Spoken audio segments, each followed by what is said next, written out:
Have you ever felt that familiar weight in your chest when someone asks, "Why do you like being alone so much?"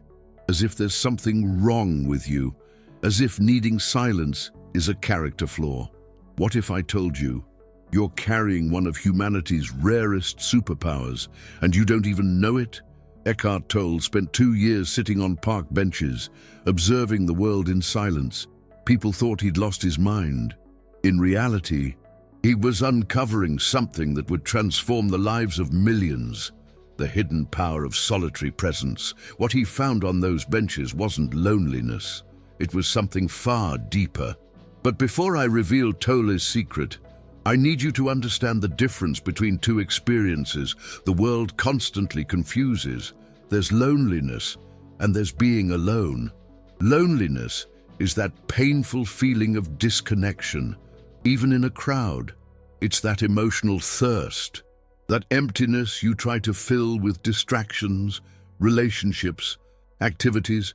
It's when you're surrounded by people but feel completely invisible. Being alone is entirely different. It's the conscious choice to connect with yourself. It's the courage to stop running from the inner silence. It's discovering you're a fascinating companion to yourself. It's realizing there's an abysmal difference between being physically alone and feeling emotionally isolated. Tolle discovered that between these two states lies a door. A door 99% of people never cross, because they're afraid of what they'll find on the other side. On the other side of that door lies your true power. But here's what society never told you. They fear your love for solitude because it questions the entire system of emotional dependence that keeps people trapped. Think about it.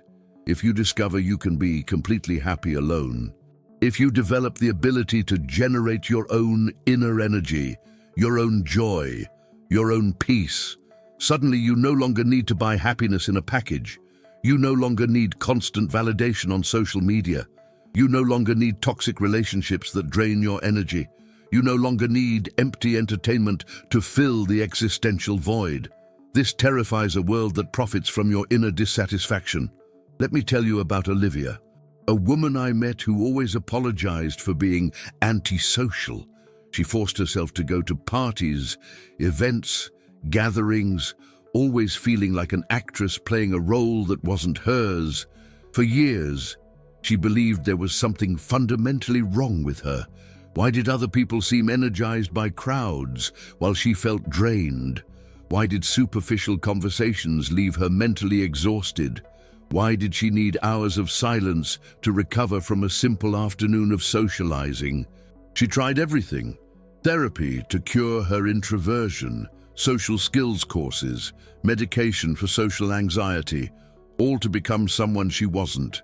One day, she stopped fighting her nature. She started honoring her inner rhythm, and she discovered something extraordinary.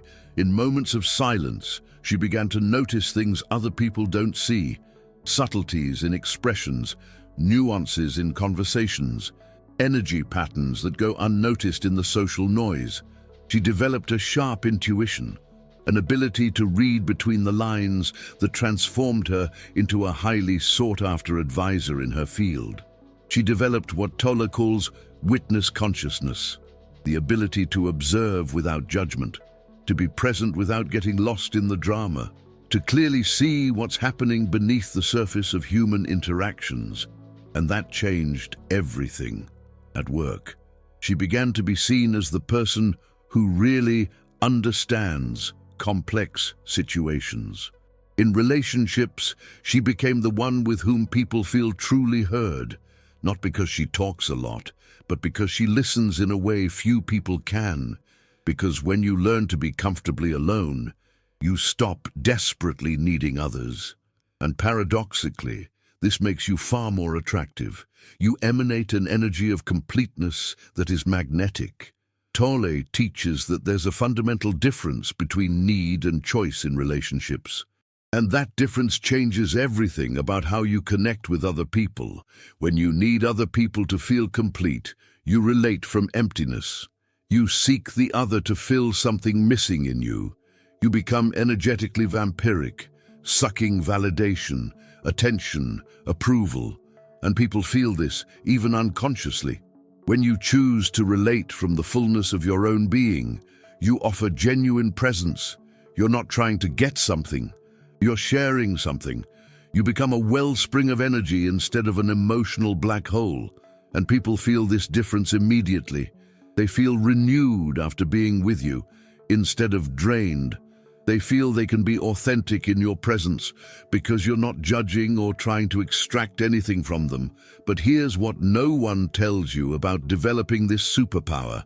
In the beginning, you'll feel like an alien, like you were born on the wrong planet. Because our society is addicted to noise, to constant stimulation, to permanent superficial connection, to doing, producing, consuming, always in motion, always filling every second of silence with some distraction. When you begin to value silence, when you stop filling every moment with distraction, you're swimming against a very strong cultural current, a current that considers silence as wasted time, introversion as a flaw, and the need for personal space as antisocial behavior. Your family may not understand why you need so much alone time. Your friends may feel rejected when you decline invitations to stay home. You may be labeled weird, difficult, antisocial, or even depressed. This is normal, and it's also a test. You're developing a muscle that most people have let completely atrophy, the ability to be present with yourself without feeling bored, anxious, or restless. The ability to find in silence not an emptiness to be filled, but a fullness to be explored. Tolle discovered something revolutionary during those years of silence. In silence, there is an intelligence, a wisdom that doesn't come from thoughts, analyses, or accumulated knowledge, but from something far deeper, a wisdom that connects you with the creative source of the universe. He calls it the power of presence. It's not a philosophical concept. It's a real, tangible force you can learn to access when you stop running from yourself, when you allow yourself to simply be, without an agenda, without a goal, without the need to be productively doing something. You access this wisdom, and it begins to guide your life in ways your mind could never plan. Synchronicity starts to appear. Opportunities emerge from nowhere. The right people show up at the right time. Creative solutions arise to problems you didn't even know you had. It's not magic. It's just how consciousness works when you stop interfering with it. But there's a price to pay for this access. And the price is the willingness to confront everything you've been avoiding about yourself. Because in the silence, there's nowhere to hide. All the masks fall away. All the avoidance strategies stop working. You come face to face with who you really are, beneath all the personas you've developed to survive in the world. And that can be terrifying. You might discover rages you've never expressed, sadnesses you've never allowed yourself to feel, fears you've never admitted to having, dreams you abandoned so long ago you don't even remember them anymore. But here's the secret Tolle discovered. On the other side of this confrontation with your inner shadow lies your true strength. When you stop running from yourself, when you fully embrace who you are, including the parts you don't like, you access a power no external technique can give you, the power of radical self-acceptance. And that power transforms everything, because when you're no longer fighting against yourself, all that energy you were spending on self-criticism, on trying to be different from who you are, on hiding parts of yourself, that energy becomes available for creation. I'm going to give you 5 specific practices Tolle uses to transform alone time into a superpower. But first, I need to warn you. These aren't techniques to become more productive or efficient. They're practices to become more real. First practice, pure presence. Set aside 30 minutes of your day to simply exist. No phone, no book, no music, no podcasts, just you and your breath. Without trying to meditate, without trying to reach any special state, just being. Sit comfortably and observe what arises. Thoughts will come pouring in like a waterfall at first. Your mind will protest violently. It will invent 1,000 urgencies, 1,000 important things you should be doing. You're wasting time.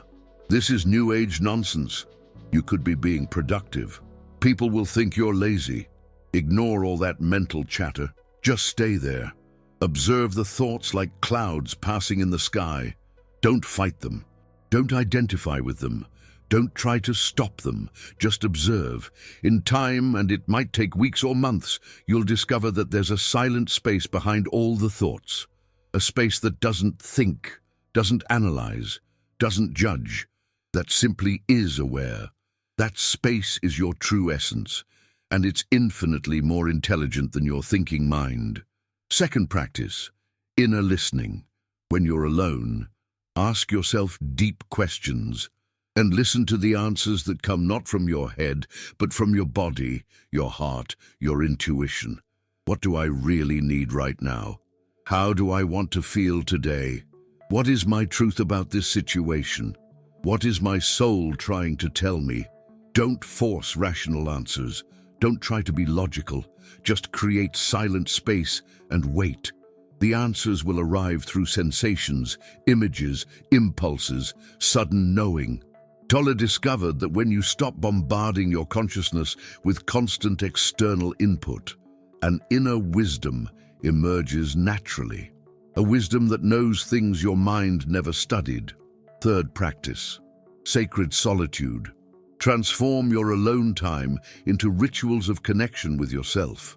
Stop treating it as wasted time or as a pause between important activities. Brew tea as if it were a ceremony. Feel the steam rising, the warmth of the cup in your hands, the flavor spreading in your mouth. Be completely present with this simple experience. Take a shower as if it were an act of purification. Feel the water touching your skin, the scent of the soap, the feeling of cleansing, not just physically but energetically. Walk as if each step were a meditation. Feel your feet touching the ground, the air entering your lungs, the sounds around you. When you treat alone time as sacred, it becomes sacred. When you honor these moments as spaces of spiritual renewal, they begin to nourish your soul in ways no social activity can. Fourth practice, information fasting. Once a week, spend an entire day without consuming any external information. No news, no social media, no podcasts, no books, no conversations about current events. Just you and your own consciousness. At first, you'll feel a strange anxiety, as if you're missing something important, as if the world is going to end and you're not paying attention. This is informational withdrawal syndrome. We live in a culture of stimulus overdose that addicts us to constant input. But when you go through this withdrawal and come out the other side, you discover something extraordinary. Your mind becomes crystal clear. Your creativity explodes. You access insights and solutions that were blocked by the informational noise. Fifth practice, solitary compassion. Use your alone time to practice self-compassion. Instead of using the silence to criticize or worry yourself, use it to nurture yourself emotionally. Talk to yourself as you would talk to a dear friend who is going through difficulties. Offer yourself the same kindness, the same patience, the same understanding you would offer to someone you love. Tolle teaches that the relationship you have with yourself is the model for all the other relationships in your life. When you learn to be kind to your own humanity, you naturally become more compassionate with the humanity of others. And here's where things get really interesting. When you develop these practices consistently, when you stop seeing loneliness as a problem and start seeing it as a portal of personal growth, something extraordinary happens. You develop what I call emotional radar, a heightened sensitivity to subtle energies that most people don't perceive. You can feel the energy of environments before you even rationally understand what's happening there. You can tell when someone is lying, not by their words or facial expressions, but by their energetic vibration. You can identify opportunities and dangers that others don't see because they're too distracted to notice. Because in silence, you fine-tune your perception to more subtle frequencies. Like a radio, you tune in to pick up more distant stations. Tolle talks about this as developing eyes to see and ears to hear. It's not about paranormal activity or supernatural powers. It's about sensitivity developed through practice. Like a musician who can identify microtones that others don't perceive, or a sommelier who detects flavors invisible to untrained palates, or a perfumer who distinguishes hundreds of olfactory notes in a single fragrance. Your alone time trains your inner senses to perceive layers of reality that normally go unnoticed, and this gives you an extraordinary advantage in all areas of life. In business, you can read the subtext of meetings, understand unspoken motivations, perceive when an agreement is genuine or forced. In relationships, you can sense when someone is being authentic or performative, when a connection is real or superficial, when someone needs space or presence. In creativity, you can access ideas that come from deeper levels of consciousness, solutions that emerge from inner silence instead of mental analysis. But I'll confess something. There's a stage of this journey that can be temporarily challenging, a stage that few tell you about, but it's important for you to know it's normal. It's when you realize how much of normal life is superficial, when you clearly see how most conversations are just noise to avoid silence, how most social activities are sophisticated ways of escaping yourself, how most people live in a kind of social sleepwalking, repeating automatic patterns without ever questioning if they really want to live like that. You might feel out of place, like you belong to a different frequency, like you're an alien observing bizarre human rituals. It can be tempting to develop a sense of spiritual superiority. I'm more evolved than these superficial people. Beware of this trap. It's a sign that you're still using your spirituality as a way to feel special instead of feeling connected. Tolle warns about this. He calls it the spiritual ego, when you use spiritual insights to feel superior to others. That's not evolution. It's just ego disguised as spirituality. True evolution comes when you go through this phase and arrive at a place of deep compassion. When you understand that the external noise other people create is, in fact, a desperate attempt to escape the internal noise they don't know how to face. When you realize that the compulsive need for stimulation, for validation, for superficial connection is just fear of the existential void we all carry, and instead of judging, you offer presence. Instead of feeling superior, you feel connected to universal human pain. Tolle teaches that the greatest gift you can give someone is your full presence, and you can only give presence when you've learned to be present with yourself first. When you're no longer desperate for validation, for entertainment, for fulfillment, you become a space of peace where others can rest from internal turmoil.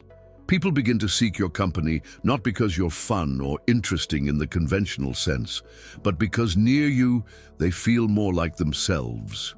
They feel they can let their guard down, that they don't need to perform, that they can simply exist.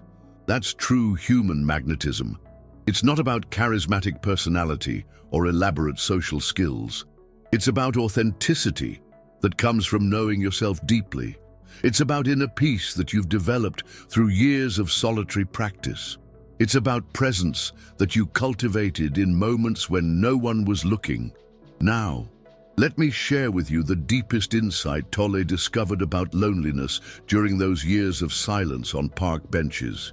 He realized that when you truly learn to be alone, not physically alone, but energetically complete, you discover that you were never really alone, because there's a consciousness, a presence, a life that flows through you and everything else, a creative intelligence that is constantly giving rise to all forms of life. And when you stop distracting yourself from this presence with constant external noise, when you rest from compulsive mental activity, you connect directly with it. Tolle calls this the underlying unity, the unified consciousness that manifests through all seemingly separate forms. The feeling of separation that creates painful loneliness is, in fact, an illusion created by the thinking mind. When you rest from total identification with your thoughts, the separation dissolves. You realize that you are part of something infinitely larger than your individual identity, that you are a unique expression of the same life force that animates all things. It's as if you discovered you were trying to connect with the ocean while you were already an ocean wave. The connection you seek out there already exists within you, but this isn't abstract philosophy or a pretty spiritual concept. It's a visceral experience that fundamentally transforms how you live. When you know, at a cellular level, that you are connected to the source of life, you stop seeking that connection in the wrong places. You stop trying to extract energy from people like an emotional vampire. You stop needing constant approval to feel valuable.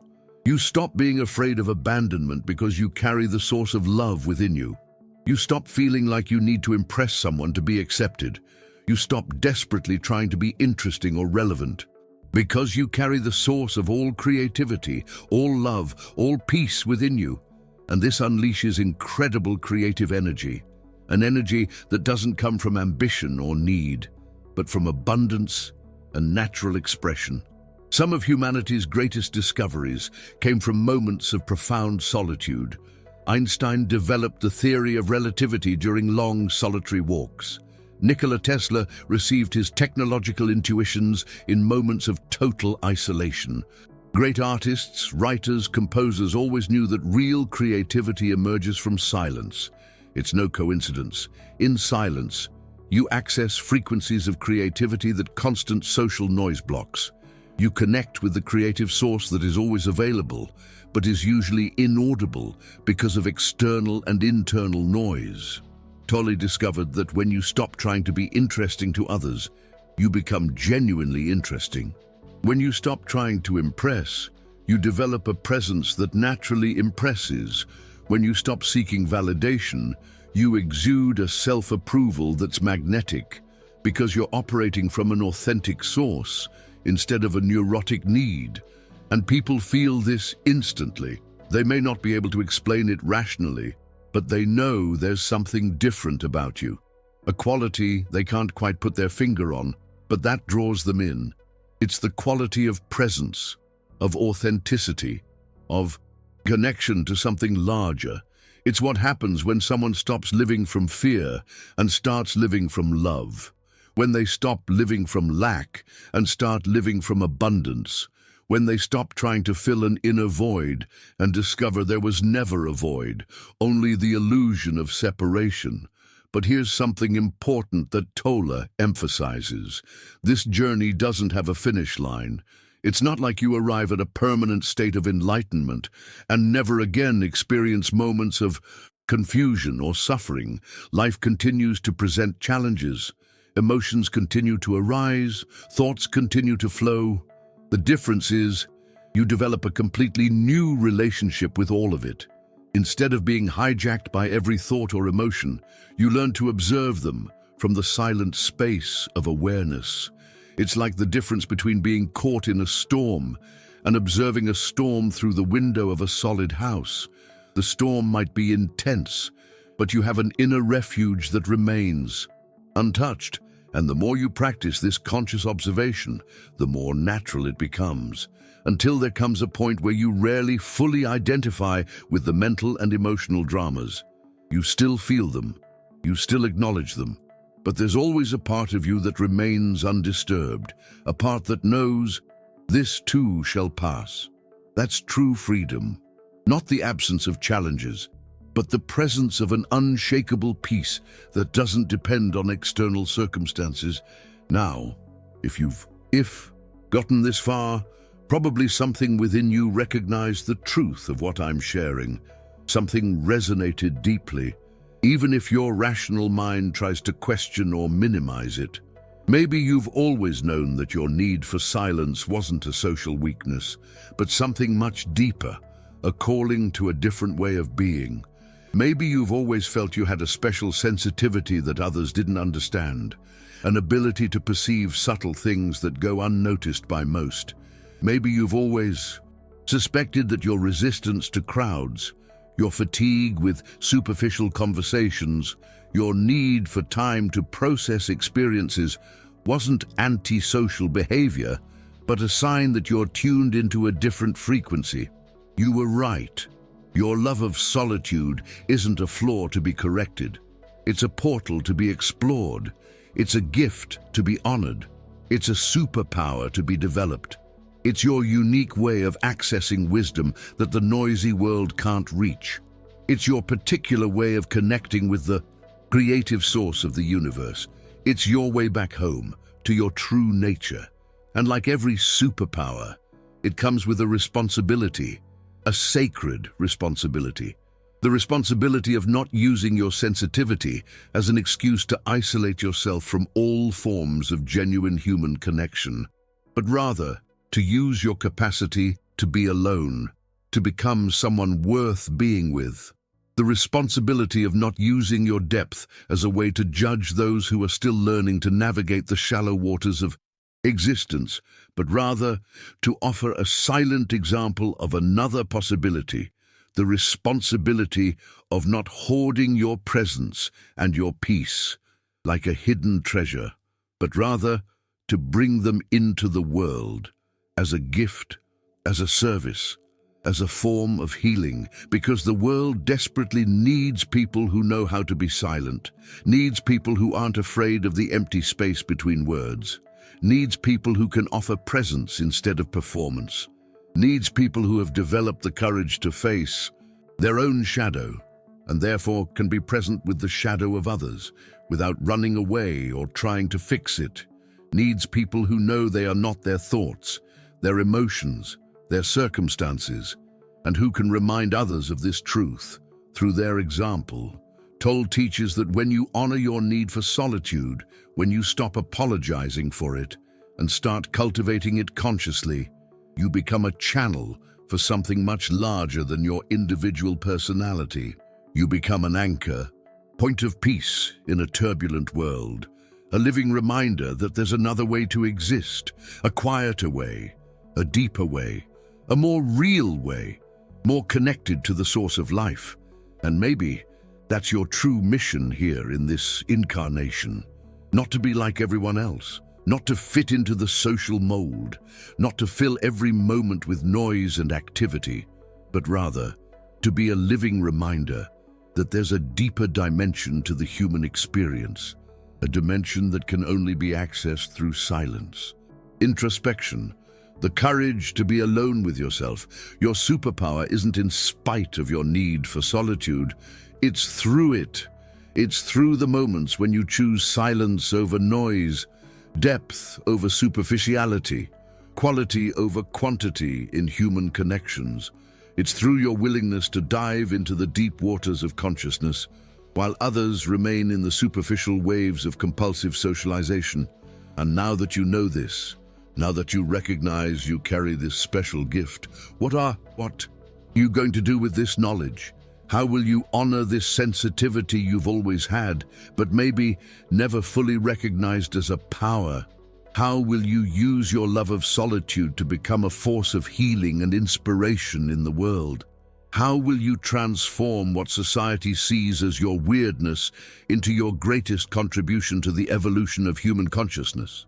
The world is waiting, not for you to become like everyone else, but for you to become more fully who you've always been, beneath the social expectations, for you to honor your deep nature, and in doing so, give permission for others to honor theirs as well. Your silence may be the most powerful word you ever speak.